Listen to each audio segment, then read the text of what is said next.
predstaviti u jednoj rečenici i koji svakako pomera granice svojom životu? Hvala.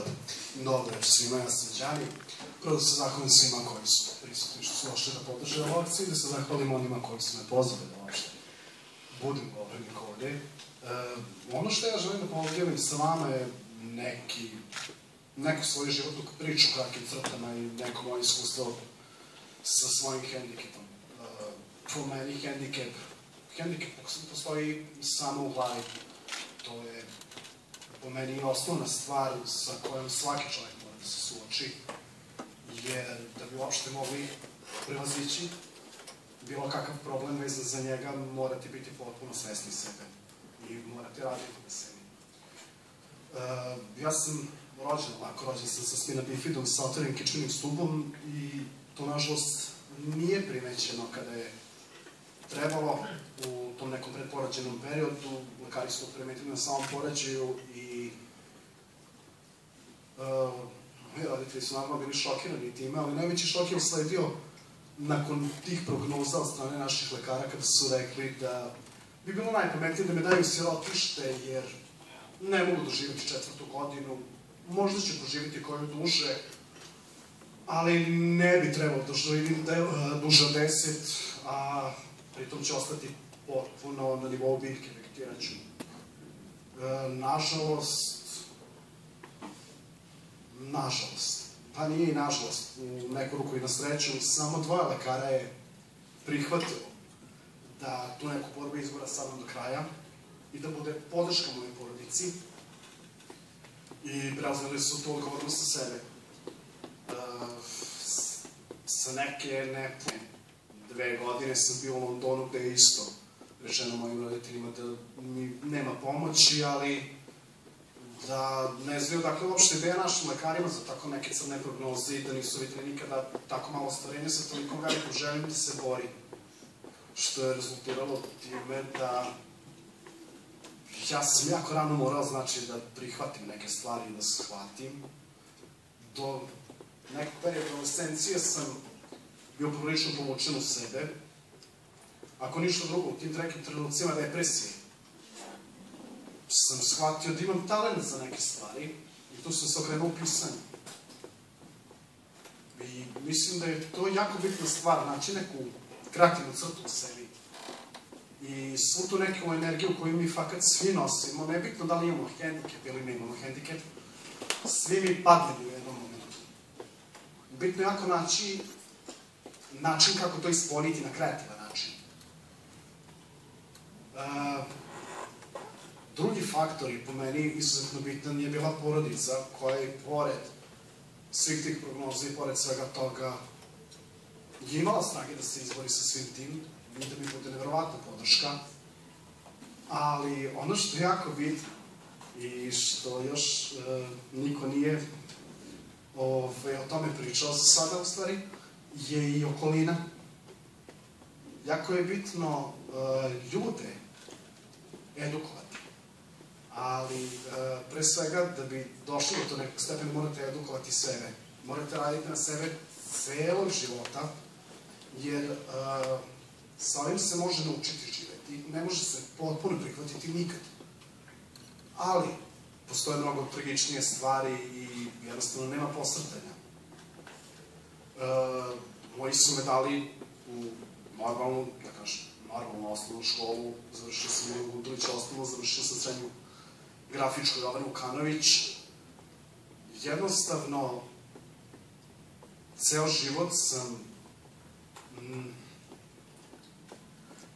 sam prihvatio tako da svi mi prolazimo kroz neke probleme i jedini vid neke, da kažem, diskriminacije sam doživeo od dece u osnovnoj školi, što se iskreno ne može ni tretirati kao neka diskriminacija, jer deca će vas čudno gledati ako imate kriv nos, ako nosite naočare, ako bilo šta.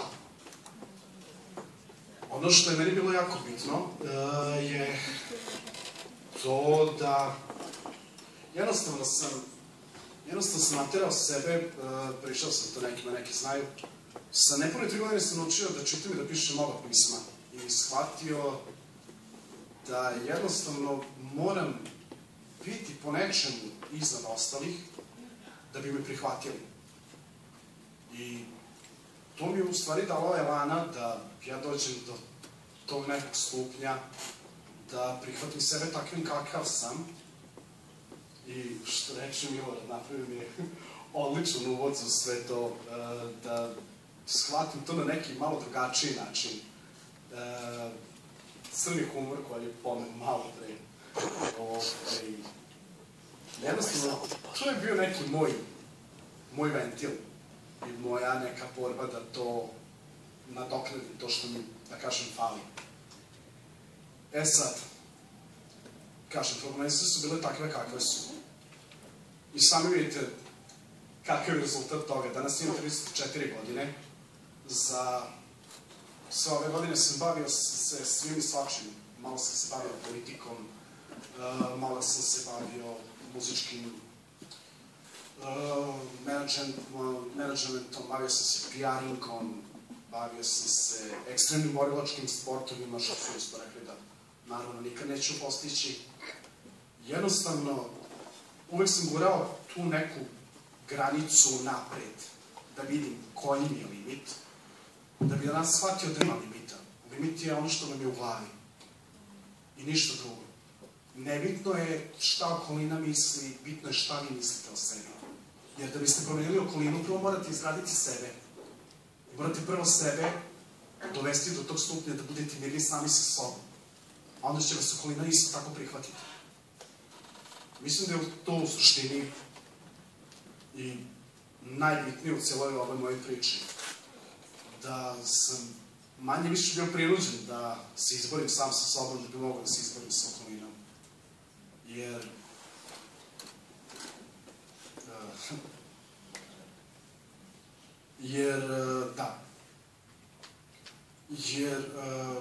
opet ponavljam, hendikep, kao hendikep, svi mi imamo neki hendikep i svi se borimo sa nekim svojim unutrašnjim demonima. Mi smo sebi najbitniji i ono što je bitno je da sebe izgradimo, da budemo neke funkcionalne i zdrave ličnosti, a mislim da smo svi sposobni da to budemo i da je u suštini to, da je to poenta moje priče, da morate imati vere u sebe i da morate sebi pomerati neke granice. Jer ljudi, što je upravo i kolege pre mene su govorile, taj problem kada ljudi ne znaju kako da se postave prema vama, ja sam vremenom razvio neki odgovor na sve to, a to je upravo taj crni humor, jer ja maltene svako svoje upoznavanje počinjem sa njim, što su neki imali prilike da vide i da osete na svoje koži, što imam obično da kažem koja je moja prednost sprem osnovnih. Ja sam uvek roteran, ako razumete šta hoću da kažem, naravno. I sve to može da se gleda iz nekog daleko pozitivnijeg ugla, samo što je stvarno najbitnije raditi na sebi. Ono što sam isto hteo da skrenem pažnju, što mi je u suštini jako bitno da kažem, uz dužno poštovanje svim ljudima koji vode razne udruženja i tako dalje. Ne znam koliko vas je primetilo da se tu javlja jedan problem kod hendikepiranih koji su u udruženjima. Baš zato što sam imao malo i posle sa politikom, došao sam do to nekog broja od preko 1000 ljudi u invalidskim kolicima u Novom Sadu. U nekim normalnim društvenim tokovima ne znam koliko ste imali priliku da ih vidite. A ja, obzirom da sam poprilično izlazio i držao neke kafiće, klubove i slično, imao sam prilike da se nađe po svakojakim mestima i stalno se menja nekih 6-7 ljudi koji su u nekim svakodnevnim tokovima gradskim. Problem je kod udruženja, opet kažem, ne smatram da su loša naprotiv, ali jednostavno ljudi sa hendikepom, pogotovo u kolicima, imam utisak kao da tamo stiču neku sigurnost i da malo gube tu oštrinu i neku želju da se uopšte otvore prema ostalima. I to je ono na što mislim da treba da radimo i što bi moralo da se pokrene pitanje i da se vidi kako da se to prevaziđe, jer meni je već ovim godinama dosta strašno kada vidim da svi ti ljudi su negde zatvoreni u 4 zida i ne izlaze nigde, a mislim da je naša društvo već do te mere napredovalo, da nema potrebe za tim i da su ljudi sa hendikepom nisu više kao nekad za vreme mog odrastanja, kada su naši 90-ih bili dosta, da kažem, velika atrakcija, gledali su nas kao cirkus, da se pravimo. Mislim da stvarno više nismo na tom nekom nivou svesti, mislim da smo se bar kao društvo izgradili i da nema potrebe uopšte za tim nekim, da kažem, autodiskriminacijom nekom i za to nekom guranjem na margine života od strane samih invalida. Jednostavno, morate imati vere u sebe i morate dati drugima šansu da vam se približe i da se vi približite njima. I u suštini to je to što sam imao da kažem. Nadam se da se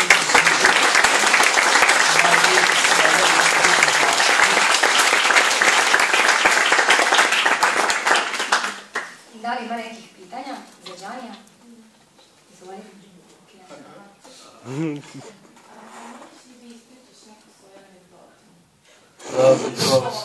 Da. Ja, jako strašno. Da, konkretno, eto, na primjer, ja koji sebe smatram manje više svesnim i nekom formiranom ličnošću i pogotovo samosvesnim što se tiče svog hendikepa, umem upravo ljudima koji ne znaju da se postave prema meni da pošalju možda i pogrešnu poruku, jer evo ti, konkretno jedan primjer, čekao sam kolegu kod Matice Srpske, a tamo je poprilično visoka brkina što si imala prilike videti. I pričao mi je dečka sasvim normalno i pitao me, izvini, jel ti treba pomoć? Na što sam ja dosta neukusno odgovorio, dobro, da li ti ja delujem kao invalid, da bi mi trebalo pomoć? Naš dečko samo slegao ramenima i došao pred mene. Doslovno sam se tog trenutka ujeo za jezik i pomislio, dobro, ono ne može biti baš toliko neprijatan. Ali jednostavno, ljudi sa hendikepom itekako osete kada im neko priđe sa tim nekim, neću da kažem sažaljenjem, ali sa tako nekim stavom da ne znaju kako da odreaguju. Tako da treba da radimo u svakom slučaju svi mi na edukaciji sebe i drugih. Da bi vi nama da pomogu. Apsolutno. Nažalost, ja s vremena vreme imam te momenti kad baš i nisam od pomoći. Ali to sam ja, to ne znači da bi trebalo i vi da budete stavljeni. U suštini to i... Pa ne znam, ja moram još jednu priču ispričati. Dok sam držao klub, jedan tu na Osadski, sedao sam sa društvom i uglavnom od kolege sa kojim sam držao klub, diskoteku, šta god, došla je neka njegova kuma prijateljica, ja ne sjećam šta mu je. I pošto je on ima nekih još posla, 50 minuta da odradi, rekao je, ok, sad i tu sa Đanijem priča sa njim, pa ćemo ići tamo da njega upoznaš. Ja tu pričam sa svojim društvom, pošto sedi nas 2-3 separa, spojena oveće društvo. I u jednom momentu devojka se okreće prema meni i kaže, Đani, da te pitam nešto. I čim mi kreće sa tim stavom, znam što hoće da me pita, ali okej, ajde, prži se pa da vidimo kako će da sklopiš tu rečenicu. Pa, ja bih da te pitam, rekao, okej, nema neko kiša oko Kragujevca, pitam šta hoćeš. Pa kao, a što si ti u kolicima? U tom momentu je nastao tajac, bukvalno u kafani, jer sada svi znaju da im izličimo i da će uslediti neki vrlo neprijetan odgovor. Ja sam jednostavno zastao, osobe, gledam 3 sekunde devojku, uhvatio za ruku, počeo da je cim, da se da rekao, ako možeš da me pitaš tako nešto. Ja devojka ostala potpuno u šoku i tek kad se vidu suze u očima, to je onda bilo, okej, šalim se, odrođenja sam.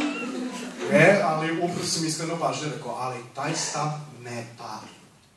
Znači, ne možeš da me pitaš sa tim nekim sažaljenjem u celom tom svom nastupu i sa tim nekim stavom da se osjećaš i ti neprijatno i ja neprijatno, onda ja postanem neprijatan. Tako da u suštini to su neke anegdote. Uglavnom se svode na to jer je to neki naš obred inicijacije u društvu. Jer u svom društvu nemam nikoga sa hendikepom. Inače sam jako malo dolazio, tačnije sa hendikepom što se tiče invalidskih kolica. Inače sam dolazio jako malo u dodir sa ljudima koji su u kolicima. Imamo neki svojevrsni obred inicijacije kad se ulazi u društvo, prolaze se ta neka pitanja vezane za mene i za moj hendikep. Ako se snađe se. To je naša edukacija. Jako strašno. Mi smo bili neki drugi, treći, srednji, sad društvo moje koja došlo sam ceo život. Sedimo i posmatramo neku devojku u kolicima i ja komentarišem, ok, simpatična je devojka. Da, simpatična je. Rekao, idem ja da se upoznam. Sad trebam kao, da. Pa rekao, šta je, da se upoznam. Još jedan moment ja krećem i zaustavljam na drugu koja me pritom zna nekih 15 godina i kaže, dobro, Đani, ali ona je u kolicima. A u čemu sam ja?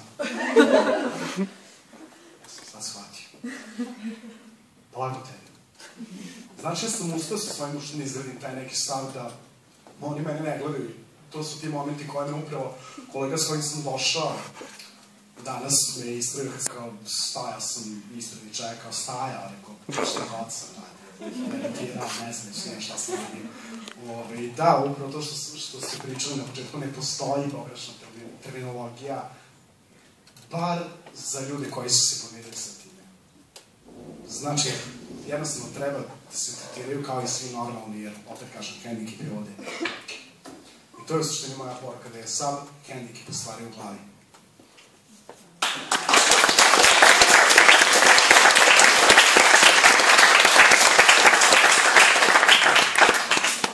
Za sam kraj prepuštamo reč Danijeli Živaničević, psihoterapeut.